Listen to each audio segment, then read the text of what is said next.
Hi, good morning. My name is Emily Grundy. I'm the Designer Account Executive at Sherwin Williams Canada. So we have a tool called ColourSnap, and it's designed for inspirations. So you can use this app called ColourSnap. You can use your own photos, or you can go to inspirational photos and simply tap in things that inspire you. So utilizing photos to kind of generate a palette through your design. So once you've developed your palette down below from your inspirational photos, you can then insert a photo of your own space and digitally paint your walls to really see it before you paint it.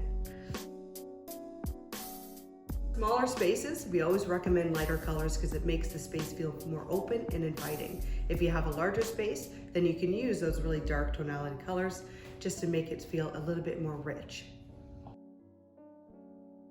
When you want to do an accent wall, you're creating one that's right into your view as you're entering the space, because that is the true accent as you're entering in.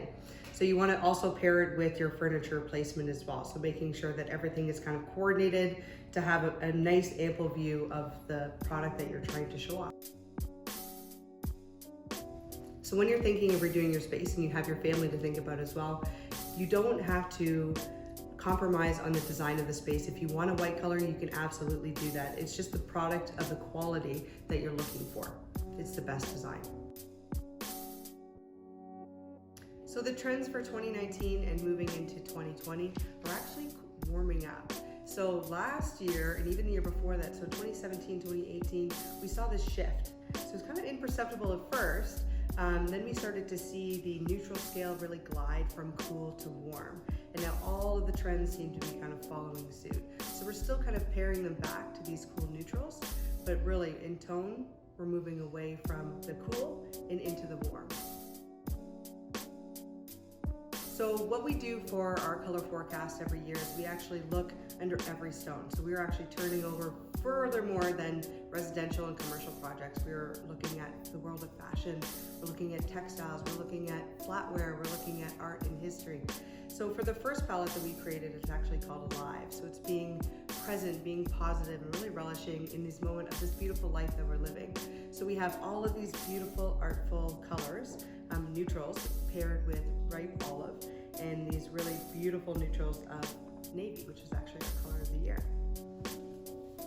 The second palette is called Mantra. So this is a palette of East meets West. We have Scandinavic style mixing with the Japanese aesthetic of order and simplicity.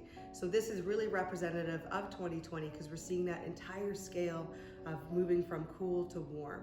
So it's about mixing them both together. The third palette is called Play. So this is something about jumping into design just full-heartedly and having fun with it. So the whole concept is to kind of create some energy in the space and really showing your true personality within your space. So the fourth palette is called Haven. So this one is really derivative of the horizon line. So we have all of the colors represented from sea to sky to earth. And this one is really all about kind of material health. So really choosing products that are going to be really good for the environment and really helpful for your interior spaces. The fifth and final palette is called Heart. So this one's all about harmonizing hues together. So it's not really about one central color direction. It's all about how the colors harmonize well together.